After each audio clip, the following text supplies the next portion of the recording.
Berapa kali kita berkata pada diri sendiri, besok aku mulai, besok belajar, besok olahraga, besok bekerja lebih serius.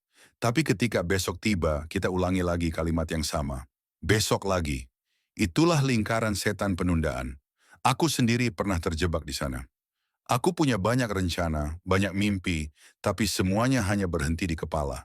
Yang aku lakukan hanyalah menunda dan menunda, sampai akhirnya rasa bersalah menumpuk. Aku mulai merasa gagal, tidak punya arah, dan kehilangan kepercayaan diri.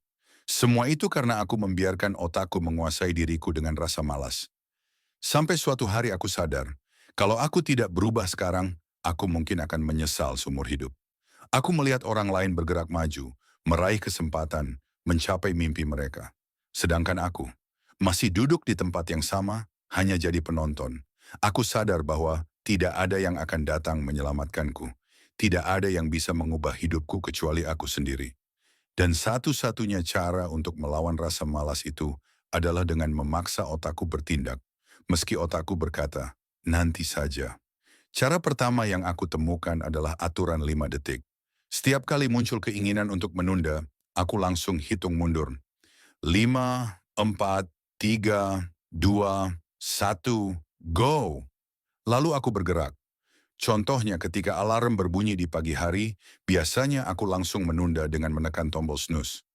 Tapi dengan aturan 5 detik, aku paksa diriku bangun sebelum otak punya waktu mencari alasan. Ternyata berhasil. Otakku berhenti berpikir berlebihan dan tubuhku langsung bergerak. Strategi kedua adalah mulai dari langkah kecil. Kadang otak menolak bertindak karena tugas terasa terlalu besar. Misalnya ketika aku berpikir, aku harus menulis 5 halaman hari ini. Otakku langsung mencari alasan untuk menunda. Tapi ketika aku berkata pada diriku sendiri, aku hanya akan menulis satu kalimat. Otakku mau bergerak, dan setelah menulis satu kalimat, aku biasanya menulis paragraf, bahkan sampai selesai beberapa halaman. Begitu juga dengan olahraga.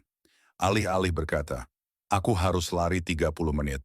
Aku mulai dengan memakai sepatu saja. Dari situ, tubuhku akhirnya terdorong untuk benar-benar berlari. Strategi berikutnya adalah mengubah lingkungan. Otak kita sangat mudah terpengaruh oleh apa yang kita lihat di sekitar. Kalau meja berantakan, otak jadi malas belajar.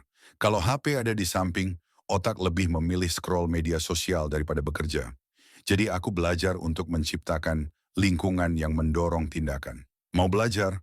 Rapikan meja, buka buku, dan letakkan HP jauh dari jangkauan. Mau olahraga? Taruh sepatu di depan pintu, biar aku tidak punya alasan untuk tidak bergerak. Dengan cara ini, otakku tidak lagi punya banyak celah untuk menunda. Sejak aku mulai mempraktikkan hal-hal sederhana ini, hidupku perlahan berubah. Aku jadi lebih produktif, lebih disiplin, dan yang paling penting, aku merasa lebih percaya diri. Aku belajar sesuatu yang sangat penting. Motivasi itu tidak datang sebelum kita bertindak. Motivasi justru lahir setelah kita mulai. Jadi jangan menunggu sampai merasa siap.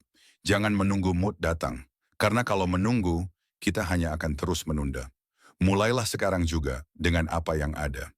Hitung mundur 5 detik, ambil langkah kecil, ubah lingkunganmu, dan lihat bagaimana hidupmu perlahan berubah. Hari ini aku bisa berkata, aku bukan lagi budak penundaan.